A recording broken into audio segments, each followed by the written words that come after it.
Coming from the Lower Haight in San Francisco, it's the Are You Serious Show. Are You Serious?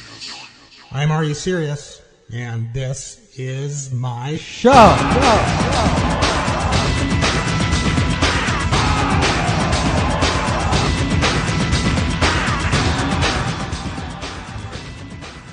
All right, folks, it's show number 11 of the Are You Serious show, and I'm just beside myself. There's two of me because we've been doing this so long that I'm starting to multiply, and you're getting tired of the sound of my voice, and you want to hear Diane Brown's voice. So, hey, how's it going? Oh, man, what a sweet voice. We're getting letters about how much people like your voice. That's fabulous. They're starting to get a little obscene, though. Oh, let's filter some of those. Yeah, I filter those out. Thank you, Are You?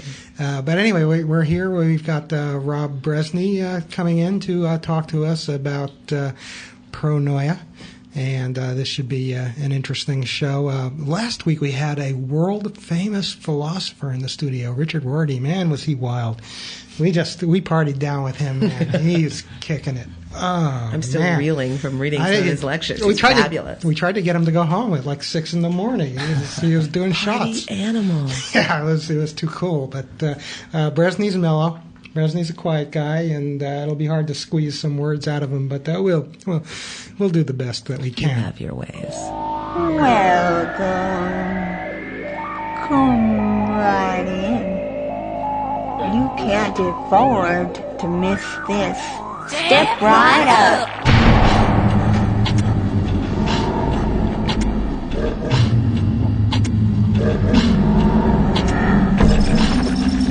Today's the first day of the rest of your life, baby. Or the last day. Whoa. 7 years of war, famine, disease, natural disasters, and eventually the end of the world. Serious. 25-year-old Muslim LeVar Washington. He's a robbery suspect now in custody who had in his apartment jihadist materials and a list of potential terrorist targets around the Los Angeles area. They included California National Guard facilities, Jewish synagogues, and the El Al Israeli airline ticket counter at LAX. People are being radicalized in our prisons. This is something we have to understand. Prisoners are considered prime candidates because they are American-born, often angry at society, and have criminal inclinations. Security officials confirm the existence of radical Islamic gangs in the penal system and cite at least one high-profile example, a.k.a. the shoe bomber. Ah, the shoe bomber. Wow. Now everything footwear. I always think, if the shoe bomber was carrying a bomb up his ass instead, then we'd all have to get... He'd be the poo bomber? He'd be the poo bomber, and we'd all have to get searched at the airport. I guess... what that would do for latex gloves. I mean, that would drive the price of latex right up. That's true. But this is a serious thing here. I guess that they were talking about the American prison system certainly breeds a lot of anger and resentment. I remember when people talk about radicalization in prison in the 60s and 70s, it meant left wing, basically. Exactly. It meant, they were for, some kind of social revolution, for, healthcare, collectivism or whatever it was, Black Panthers, that kind of thing. George Jackson, trying to escape from jail. And now this is more of a peculiar thing. There's always been the Muslim presence. The Nation of Islam and connection with Malcolm X. Right. No, this is true. And they the shower areas. Well, the shower areas in prison. When I think of prison, I meant to say the shadow areas that people ignore in this society, but are particularly America's prisons. Absolutely. You could certainly make the case that the prison system has, for decades, been cranking out terrorists. People who are unfit to. Right, they just really terrorize people day to day. They just don't have the Islamic label on them. I remember back when I was a raving left-wing loony, and now, of course, I'm just Mr. Mellow. But there was that popular poem by Ho Chi Minh about in prison, when they open up the prison doors, the dragon will fly out, and a revolution would come from the prison. And this is a different kind of revolution or in some ways clearly a reactionary thing, but it nevertheless seems to be representative of... Well, usually you take any disenfranchised person or peoples, they're ripe for the picking. I think that's why this is quite the hunting ground.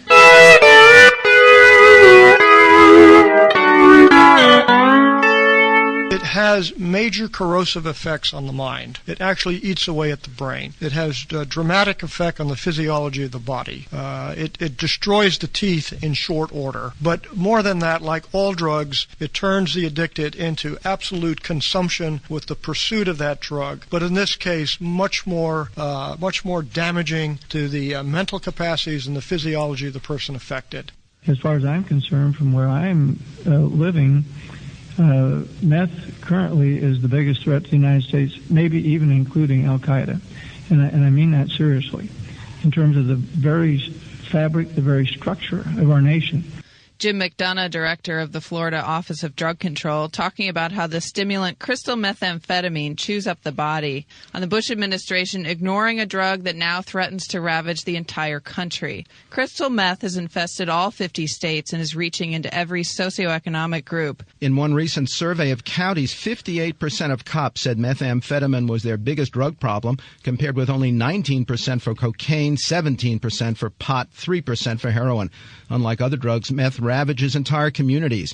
It ravages communities like it's its own, animated beast that walks around and eats entire communities. Right. I think that's fair. It's a usual kind of panic, the evil outside, force kind of thing. Let's just recall it is a tough drug. And it's a tough drug. On the other hand, I've had crystal meth and I've never had Al-Qaeda. Tough to compare. Mainlining Al-Qaeda would definitely hurt you a lot more. Oh, I think it would be pretty rough on the nerves. But there are some myths being propagated here. I mean, first of all, just remember the crack baby myth that was spread by the media back in the 80s, which turned out to be completely false. Now there's similar falsehoods being spread by that Newsweek piece right there. I mean, for instance, that it rots the teeth. Their claim about that is based on the fact that there are these corrosive chemicals that are used to make it, and that somehow actually corrodes the teeth, but that's not true. Some periodontist came out and said, no, what rots the teeth is bad hygiene. That people they go along with the lifestyle of being hooked on and the drug. major sugar craving that tends to go with that, it, and the amount of sugar that they eat. Tooth grinding, maybe a little bit of tooth grinding. But also the giant crash that tends to come after people binge and then they sleep for 3 or 4 days with their mouths open, and it dries out the gums and it rots the nerves. So but I mean, just in terms of speed being a real force in a community, being a real recognizable negative force in a community. I know somebody who lives in a small town in New Mexico. Basically, anytime anybody has gone out and done something really crazy and really destructive, including murders or whatever, every case that he's seen has been attributable to people tweaking on speed. So but it just ignores the cause. I mean, what is the cause? The cause is boredom. Yeah, it's boredom. It's like looking at the world and going, "This isn't worth it. I need something else." Because I mean, I've done crystal meth, and I'm somebody who just happens to be pretty moderate with most of my drug intake. Right. So I've never had any kind of a problem at all. I know lots of people who are like that. The people who binge and go nuts, they'll find something to binge and go nuts with because life sucks for them. Missing, That's fair. That's totally fair. But nobody talks about that. Instead, they just talk about how to enforce behaviors on people. Well, I wonder, how many of the people who are getting into speed these days are doing it for work and to keep up with a fast-paced lifestyle, or are they doing it because they're back there somewhere in the backwoods with nothing to do? And I guess it's both. To me, on the rare occasion, so when I had methamphetamine, which I can't do anymore because of my stomach, but it was to get a lot of reading done or get a lot of writing done. I've never been able to understand people who just want to do crystal meth and sit around and chatter with each other or clean up the corners of their bathroom.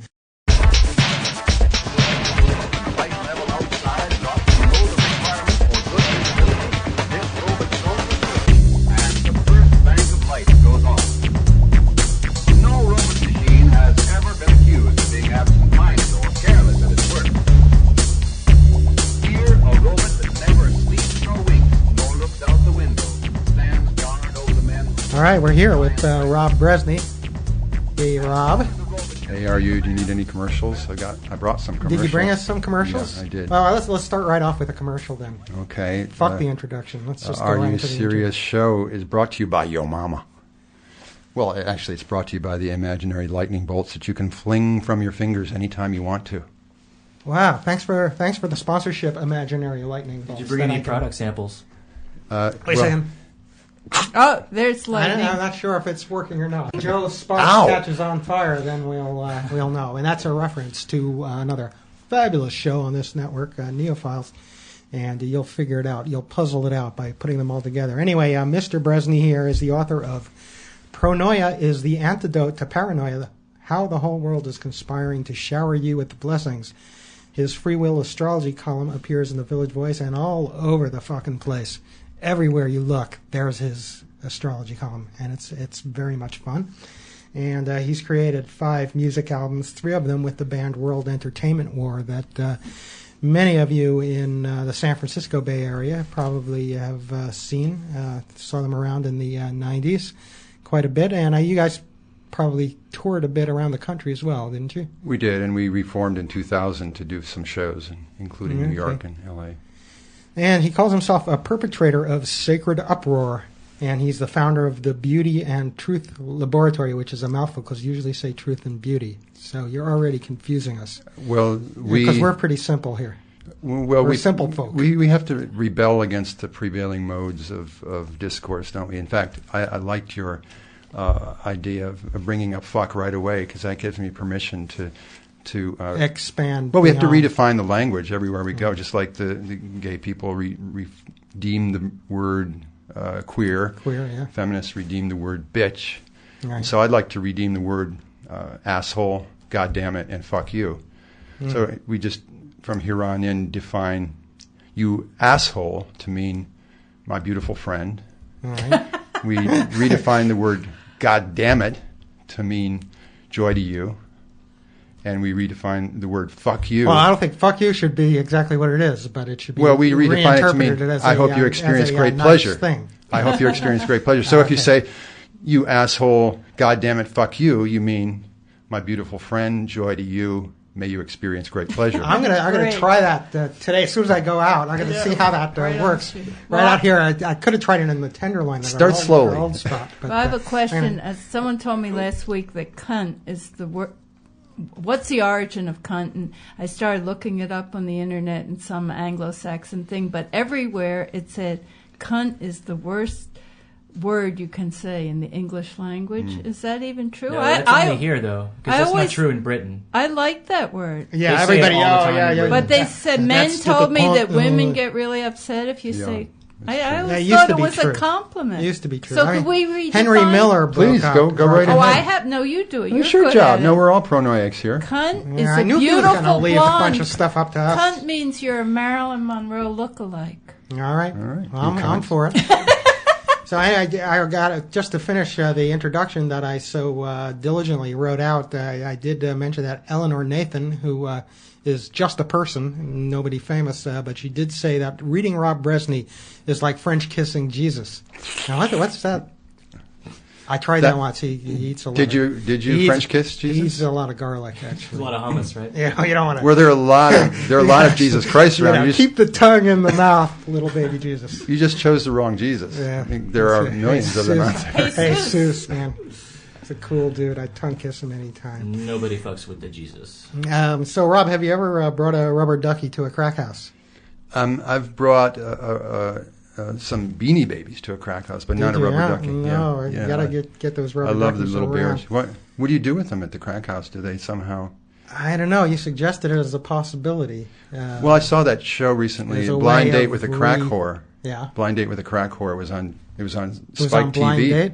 Oh, was it really? It was this 20-something stockbroker and his SUV picked up this 40-something crack whore in the ghetto, and they went out together. And he was trying to make nice with her. Well, he was saying, "Where do you want to go to eat?" And she kept saying, "I just want to eat you." Damn. And then after a while, he took her to this place where you paint pottery. Oh, you're kidding. Are you making this up? No. I saw it on television. This is a world entertainment or fantasy. No. And she's painting the pottery, and he's quoting critics of Matisse and how he's trying to imitate Matisse in his pottery painting. And she said, "This go score some crack." she was done with it in 10 seconds. So finally they did. Finally they went and scored some crack. So they went and this guy smoked a little crack? It showed him smoking crack on TV. Can they do that on TV? Maybe it was simulated. That's a Frank Zappa-like question. Yeah. Can they say that on TV? Is that allowed? So this is intriguing. Why are we even bothering doing this show? There was a cameraman with them. Yeah, the whole way. The mainstream media is pretty much gone about as far as you can go. Well, you say you put down pop nihilism in your book. So where else is there? Pop nihilism. Pop nihilism. Yeah. Well, it's not sufficiently thought out to really be called nihilism. So it's more of a pop kind of. It's more cartoony. Just an accident. Yeah, right. An accident. Maybe we should make an accident of marketing, but that is pure nihilism. It's marketing. It's total marketing. So we should make all TV pornography, everything, and then all the real shows should be like obscure and sold in little shops.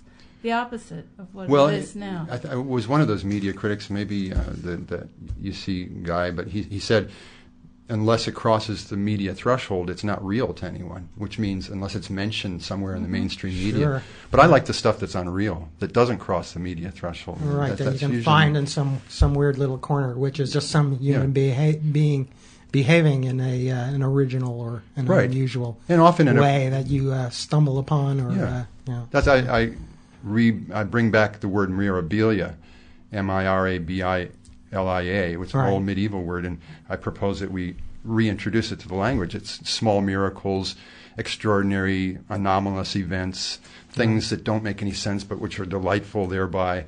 And there are all those things going on all the time, and they're completely unreported by the media because the media's obsession with nihilism gets them to hone in on just the ugliest aspects of human behavior. Well, often they have that like one quirky little bit, and they sort of keep it for like a 30-second clip or one. When they used to have the mainstream news, that was always the last little bit would be something cute and funny and silly. Because I remember like the part of the yippie strategy was to get into that segment of the news. Right. You couldn't get into any other news. That's right. So you could get some weird quirky thing onto the news. You could pull a prank. Coast to Coast AM has little people calling with things like that. They do. They saw fairies.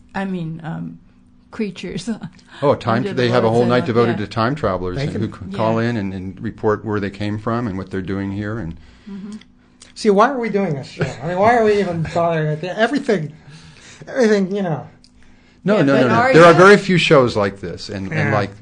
I know there are no shows like this because actually what you were just describing, you two, it sounds a little bit like cryptozoology and what Dave that's Latimer true. was talking about. Cryptozoology may be coming up.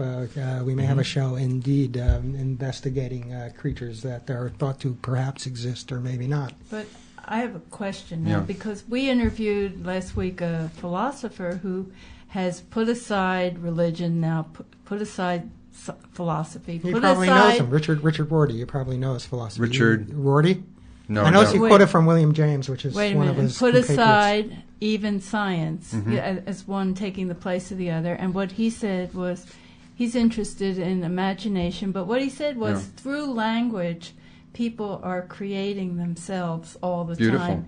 Yeah, and then I was reading a thing about that Saul Bellow said that he couldn't write in the beginning until he found the language, right? That was of the people in his books, right? It was all about language. It wasn't about story or character or anything. So that's what you're saying too. The ancient word abracadabra, which now has come to be dismissed as just a stage magician's trick or word. Actually, its original meaning was "I create as I speak." Oh, really? Yeah. Oh, that's worth the whole day, right? It was an authentic, magical affirmation. I create as I speak. The language that I use is creating the reality in front of me. I said, so that idea has come up like 5 times for me in a week. Is what language? It's probably trying to tell you something. Talk, Sherry. So what language? Arabic. Is it? Yeah. That's fabulous. I love that. Let's give Rob a chance. I wanted you to read something. I asked you to pick a few select paragraphs from a great bit right towards the front of your book called Glory in the Highest, which I enjoyed myself. Thousands of things go right for you every day, beginning the moment you wake up. Through some magic you don't fully understand, you're still breathing and your heart is beating, even though you've been unconscious for many hours. The air is a mix of gases that's just right for your body's needs, as it was before you fell asleep. Get this, you can see. Light of many colors floods into your eyes, registered by nerves that took God or evolution or some process millions of years to perfect. The interesting gift of these vivid hues comes to you courtesy of the sun, which continually detonates nuclear explosions in order to convert millions of tons of its own body into light and heat and energy for your personal use. You can walk. You can walk. Your legs work wonderfully well. Somehow your heart circulates your blood all the way down to replenish the energy of the muscles in your feet and calves and thighs. And when the blood is depleted, it finds its way back to your heart to be refreshed. This mysterious blessing recurs over and over again without stopping every hour of your life. You can smell odors. You can hear sounds. You can taste tastes, many of which are quite pleasing to you. You can think. You are in possession of the indescribable mystery of awareness. You can feel feelings and visualize images of things that don't exist. By some improbable series of coincidences or long-term divine plan, language has come into existence. Millions of people have collaborated for many centuries to cultivate a system for communication that you understand well. Speaking and reading give you great joy and a tremendous sense of power. Do you remember when you were born? Probably not, but I assure you that it was a difficult miracle that involved many people who worked very hard to usher you into the world. No less miraculous is the fact that you have continued to grow since that day, with millions of new cells being born within you all the time, without your conscious participation, these new cells replacing old ones that are dying. It's just like magic. Bravo. Or intelligent design. Uh-oh. That's a good question. Yeah. Is there a designer of all this stuff that seems to work so well? Well, I don't think pronoia needs a god, but I personally, having come from shamanic traditions, in the Western mystery tradition, I, of course, have the Great Spirit at the center of my life. You contact other intelligences? Yeah. And I came up with this theory recently that, well, first of all, I want to say that leftist activists and liberal humanist storytellers are very similar to me temperamentally. I tend to hang out with them. I enjoy them. But what they believe is actually anathema to everything that I perceive, because they are, in Robert Anton Wilson's words, they are fundamentalist materialists. They believe that the only reality that exists is what you can perceive with your five senses. Or with scientific instrumentation. Or extension of the senses with scientific instruments. That's all that there is. Except that scientific instrumentation starts to raise all kinds of interesting questions anyway. Well, and some scientists are having to deal with the fact now that 96% of the universe is missing in the form of dark energy and dark matter. This is not some new age theory. This is something that's been published in science journals. Something just fell into dark matter. Yeah, it disappeared. Somebody's nail clipper just. But my theory is that these entertainment criminals, who are my friends and colleagues, these people who define our reality because they're the media, they're the liberal elite which run the media, are actually in cahoots with the Christian fundamentalists, because there's actually very offer us only two choices. Right. It was like America and the Soviet Union. That's right. Exactly. But furthermore, the number of Christian fundamentalists who believe in intelligent design are very small, very, very small. But the liberal elite is trying to give them as much play as possible so as to ridicule the whole idea that there is a God or that there's a spiritual presence. And so it's actually in their interest to prop up the Christian fundamentalist. I'm not so sure about that. I think they're paranoid about them not teaching evolution. But they're they are promoting. They're promoting intelligent design with all these articles. They're promoting Christian fundamentalism. Right. There's a very small percentage of Christians who are fundamentalists who buy that crap. It might also be meaningful to make a distinction between, when you talk about liberals or conservatives, between the people who are broadcasting ideas and people who are receiving them. Yeah. In other words, if you talk about the media, I think they do have a slightly more sinister and slightly more cynical maybe agenda. But if you talk about liberals who are receiving those messages, they are more, I think, like you said, more paranoid about, oh my God, look what the right's doing now. It's all going to come to an end because God. Right, they're going to stop teaching evolution. They're going to push us back to the 14th century, and that's what I think. Or sometimes I think that. Maybe anyway, they knew when something. I'm not in a pro-noid But it's mood. totally absurd that the whole notion that intelligent design has any play in the media whatsoever. Well, I mean, it gives God a bad name. Yeah, they're talking about biology and cosmology. I mean, they're two different discussions, really. But they're conflating it into one. But anyway, I have to say, I mean, your rank glory to the highest. I believe everything in there except the part where you say in your bathroom the toilet is functioning perfectly. I mean, come on. How many apartments have you lived in? Well, about that, I would say that 90% of the toilets that I experience function pretty well. Well, I guess 90% of the time, 90% of in the Africa, toilets, they all function well. It's a hole in the ground often, exactly. and it functions perfectly. I've used many holes in the ground in my life, and they were all very graceful. Yeah. But I do want to point out that I corrected your feng shui here in the studio today by putting your toilet seat down, and that might be the cause of your problems. I'm glad somebody finally said that on the air, because I can't get my roommates to put that lid down. A lot of guys. See, you're No, the one who complains. I'm talking about usually it's women who complain. I'm not just talking about the seat. I'm talking about the lid too. Right. Yeah. No, I agree. I always put the lid. I fully close that thing off because I do it now because I'm trained.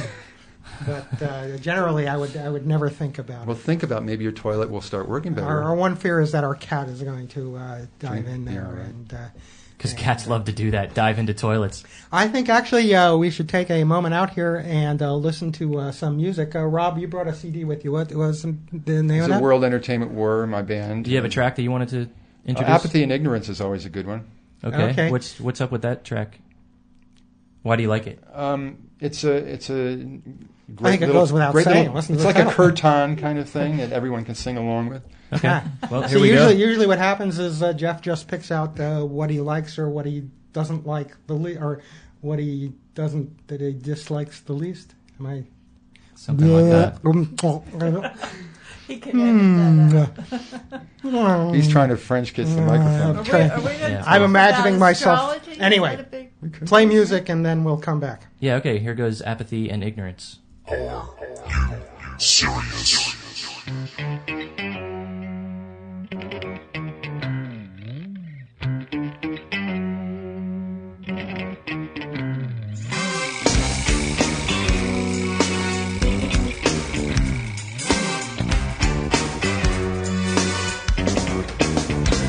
In the land where nothing's sacred, where the doctors make people sick, they can stand on your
Are you serious?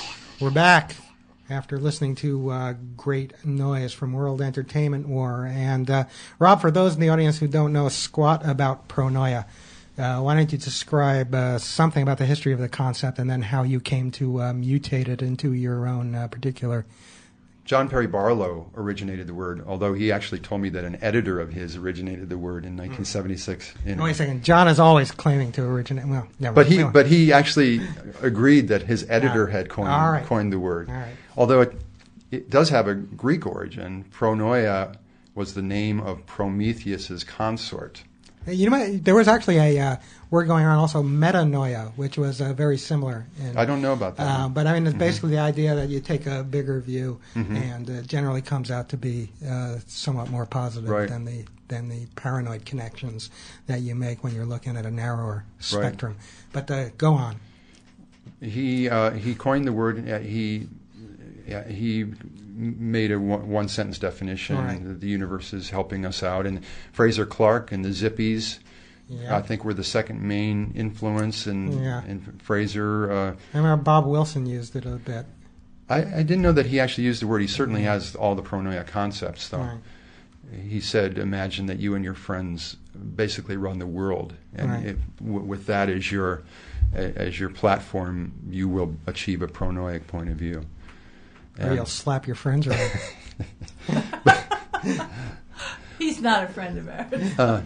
I noticed Fraser's gone off to the dark side though recently. Fraser's gotten weird. Yeah, I don't read his. It's his scary, stuff, but it seems to be sort of pro-Taliban or what. It's strange. Let's just put it that way. It's scary to me. Fraser Clark, who actually took pronoia and ran with it with the Zippy tour in England in 1994 and in the United States in 95.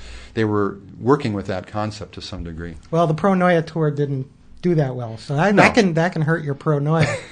Well, I guess my point, and I talk about it in the book, is that I was shocked realizing that no one had run with it. It's a perfect New Age meme. It's you would think. So what are you doing with it? What's the Rob Brezsny pronoid? Well, unfortunately, if I thought more like a New Age guru, I'd probably package it more benignly and leave out the mention of the underworld and darkness and that stuff. But that wouldn't be honest for me, because this the kind of pronoia that I talk about, which is guarantees that you always get exactly what you need, and you always get exactly what you need exactly when you need it. But not necessarily your ego. Your ego might not necessarily get. Don't necessarily get what you want. Yeah.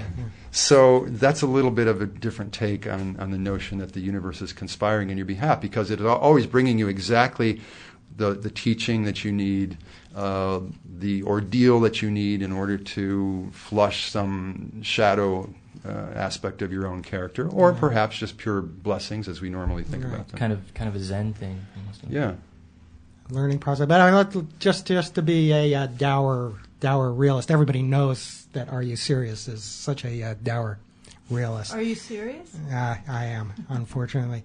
All right, so the universe conspires to give you what you need, even if it's not necessarily good stuff. But through human history, there's been a lot of disease and grief and pain visited upon all kinds of people. I mean, at the same time as I'm reading your book, I'm reading a book about Stalin. So, just because I'm weird and it happened to be in the airport when I was going by. And it was the only interesting thing there. So how do we conflate all this dark stuff? I mean, pain is... Well, the argument that pronoia is disproved by pain and death is specious in my view, because it's not a big enough view of the reality of human existence. Because, for instance, I think that we're born many times, that any pain that we experience this time is somehow related to experiences we've had in previous or future incarnations. Yeah, so this is based then on a belief on reincarnation. If you didn't believe in reincarnation, would you still be able to take a pronoid view? Well, I think I'd make a distinction between stupid, repetitive pain in which you're just acting out your oldest conditioning because you're addicted to the comfort of your oldest conditioning, as opposed to smart, useful pain, which comes to you because you're taking risks and you're acting out of love and adventure. And to me, if you are a paranoid person, you're going to experience that smart, useful pain in your life, right, because it's trying to make you smarter. I mean, in Kabbalah and the Tarot, the devil card is that archetype of the riddler, of the one who presents us with insolvable problems so that we can get smarter by rising to the occasion. So yes, pain is, from one point of view, the devil's way of demanding that we get smarter, more loving, more expansive. Right. Do you get into paranoid moods still? Sure, absolutely. Yeah, it takes a lot of retraining because... What puts you into a paranoid mood? You had a great story about a run-in with a woman driver. That was right. You almost slipped into a paranoid mood. Yes, well, I did.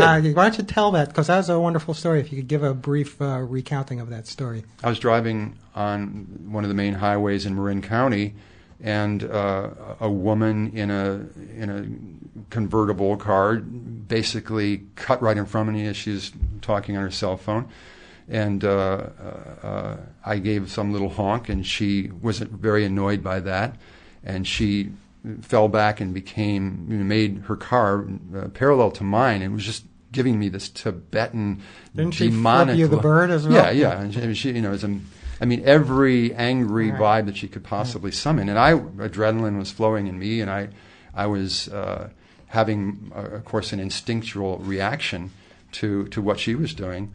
And I thought she was going to actually run into my car. She was sideswiping me, basically. And I had come back from Burning Man only 2 or 3 weeks before. Right. And there was an experience that I had then that allowed me, and I remembered that in that moment, and it allowed me to change my emotion in the moment, which I had never done before. I actually took that anger, which was in full-blown, full-bore mode, and flushed it. And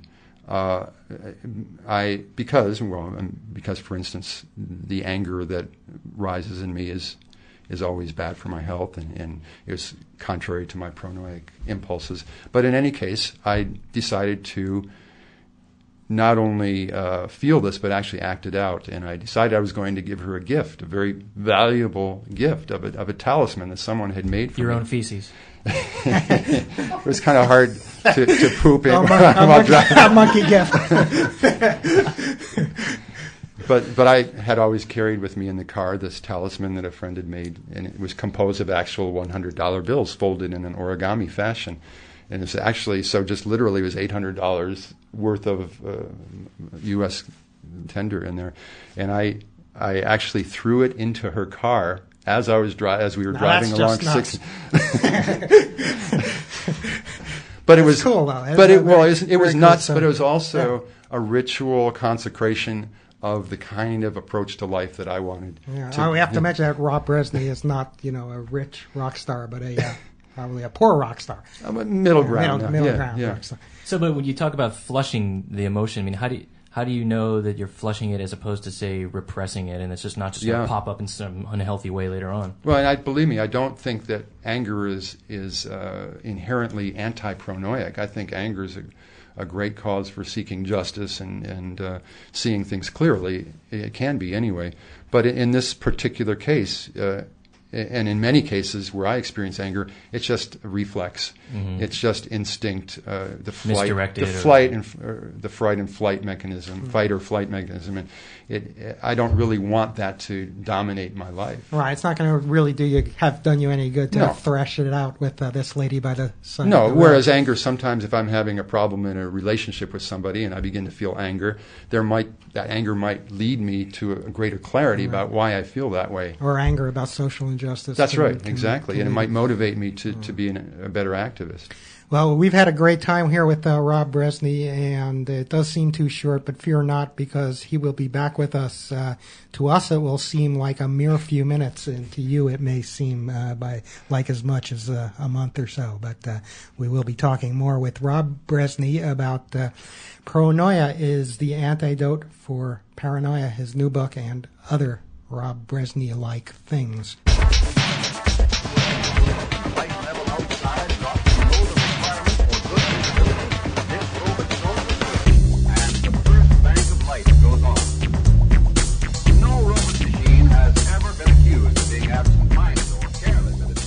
Many thanks to Rob Brezsny for joining us in the studio today.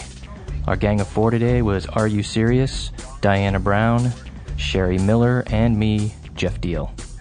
Next week, Ben Blue from the magazine Anarchy, a journal of desire armed, returns to the show. The Are You Sirius show is part of the Mondo Globo network. Go to mondoglobo.net and check out all of our fine shows, including Neophiles, Pastor Jack, and the brand spankin' new Junket 415. Subscribe to the entire network feed at mondoglobo.net. This has been the Are You Sirius show. Don't be afraid of the dark.